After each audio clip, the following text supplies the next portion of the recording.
Assalamualaikum warahmatullahi wabarakatuh. Di video ini saya akan berbagi beberapa hal mengenai otonomi daerah. Nah, apa sih itu otonomi daerah? Otonomi daerah adalah pemberian kewenangan terhadap pemerintah daerah untuk secara mandiri mengelola dan mengatur urusan nasional. Dengan kata lain, pemerintah daerah ini memiliki hak dan kewajiban untuk membuat keputusan yang berkaitan dengan kepentingan lokal atau kepentingan daerah itu sendiri. Dan otonomi daerah menurut Undang-Undang Nomor 32 Tahun 2004 bahwa otonomi daerah adalah hak, wewenang, dan kewajiban daerah otonom untuk mengatur dan mengurus sendiri urusan pemerintah dan kepentingan masyarakat setempat sesuai dengan peraturan perundang-undangan. Sebagian contoh dari praktek otonomi daerah adalah menentukan dan menetapkan upah minimum regional atau yang sering kita dengar dengan UMR.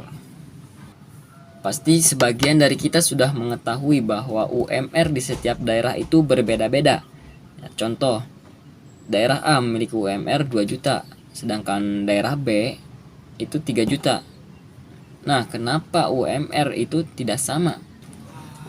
Karena hal ini sudah menjadi hak dan wewenang di setiap daerah masing-masing untuk menentukan dan membuat keputusannya sendiri. Jadi gak aneh lagi misalnya UMR itu berbeda-beda karena berbeda daerah pasti berbeda keputusan, berbeda kebijakan. Pemberlakuan otonomi daerah di Indonesia dimulai pada tahun 1999. Sejak saat itu, otonomi daerah telah memberikan banyak dampak positif bagi masyarakat Indonesia. Salah satu dampak positifnya adalah peningkatan partisipasi masyarakat dalam pembangunan. Masyarakat memiliki kesempatan yang lebih besar untuk menyampaikan aspirasi dan kebutuhannya kepada pemerintahan daerah. Otonomi daerah adalah salah satu pilar penting dalam sistem pemerintahan Indonesia. Dengan otonomi daerah, pemerintah daerah diberikan kewenangan untuk mengatur dan mengurus urusan pemerintahannya sendiri.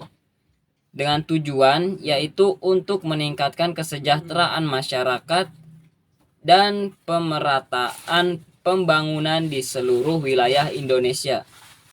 Selain itu, otonomi daerah juga telah mendorong peningkatan pembangunan di daerah. Pembangunan daerah memiliki lebih banyak wewenang untuk mengelola sumber daya dan anggarannya sendiri. Hal ini memungkinkan pemerintah daerah untuk lebih fokus pada pembangunan yang sesuai dengan kebutuhan daerahnya sendiri. Namun, otonomi daerah juga tidak luput dari berbagai permasalahan. Salah satu permasalahan yang paling sering terjadi adalah korupsi. Korupsi di daerah telah menghambat pembangunan dan menyengsarakan masyarakat. Masalah lain yang sering terjadi adalah ketimpangan pembangunan antar daerah. Daerah-daerah yang memiliki sumber daya yang melimpah cenderung lebih maju dibandingkan daerah-daerah yang tidak memiliki sumber daya alam. Untuk mengatasi permasalahan-permasalahan tersebut, pemerintah perlu melakukan berbagai upaya. Salah satu upaya yang perlu dilakukan adalah memperkuat pengawasan terhadap penyelenggaraan otonomi daerah.